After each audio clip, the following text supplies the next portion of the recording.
2020 BMW pickup truck.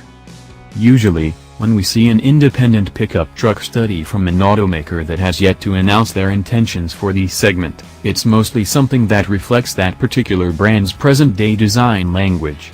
Such was the case with BMW pickup truck rendering from last February, which seemed like somebody strapped new headlights on an X5 and made it look a bit more modern and rugged.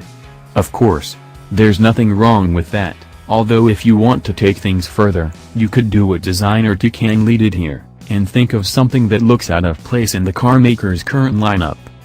After going through these images, it looks pretty mean, especially from the front. The profile is aggressive as well, but that front end looks like it belongs on something that plays the villain in a RoboCop movie. As for the rear, you could say it's a bit too simple, although the taillights are somewhat BMW-ish. Perhaps if they were stretched out a bit more, the truck would have looked better from that angle.